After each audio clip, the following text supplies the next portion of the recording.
పుట్టలో ఇవన్నీ పాలు ఇవన్నీ పోయడం వలన అక్కడంతా తడిసిపోయి ఉంటుంది. అది తిరగడానికి వీలుండదు లోపల. అదేమవుతుంది, అది కోపం వచ్చేసి బుస కొడతా ఉంటుంది. ఆ బుస కొట్టించుకోవడం కోసం వెళ్తారు వీళ్ళు. దాని కోపం తెప్పించాలి. బయటకు వస్తే వీళ్ళు ఎవరు పరిగెత్తుతారు. అది లోపల ఉండే పడుతుంటే ఆ హోల్స్ ఉంటాయి కదా, కలుగు అంటారు. ఆ కలుగులో నుంచి ఆ శ్వాస గాలి వస్తూ ఉన్నప్పుడు దాన్ని వీళ్ళు పీలిస్తే గర్భకోశ వ్యాధులు తగ్గుతాయి. అందుకనే పల్లెటూరులో చిన్నప్పుడు మేము అందరం చూసేవాళ్ళం. పాములాళ్ళు వచ్చారంటే పిల్లలందరూ మరిగెత్తేవాళ్ళం. మధ్యలో ఉండేవాడు, బుట్టలో ఉండేది పాము. దాన్ని ఆడించి తను నాదస్వరంతో ఊదిస్తే అది ఆడిసిన తర్వాత ఏం చేసేవాడు, దాన్ని పట్టుకుని నేలకేసి కొట్టేవాడు. కొడితే అది మళ్ళీ తలపి ఆడేసేసి బుస కొట్టేది. ఆ బుస కొడితే ఆ చుట్టుపక్కల ఉన్న వాళ్ళకి ఎవరికైనా చెవి పోటున్నా దాని తోకతో చెవులో తిప్పేవారు.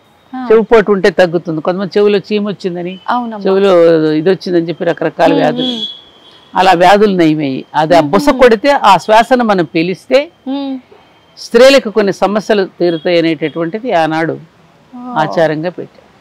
అదేం చేయదమ్మా పాము? కూరలు తీసేసి ఆడిస్తారు వాళ్ళు.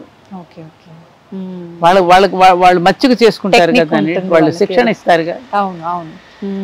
అట్లా నాగేంద్ర స్వామికి పుట్టలో పాలు పోయటం. మరి ఆడవాళ్ళు ఎందుకు వెళ్ళిపోస్తారు? అవును అవును. ఆ చుట్టూ దారం కడతారు పుట్టకు చుట్టూ, అది పైకి రాకుండా.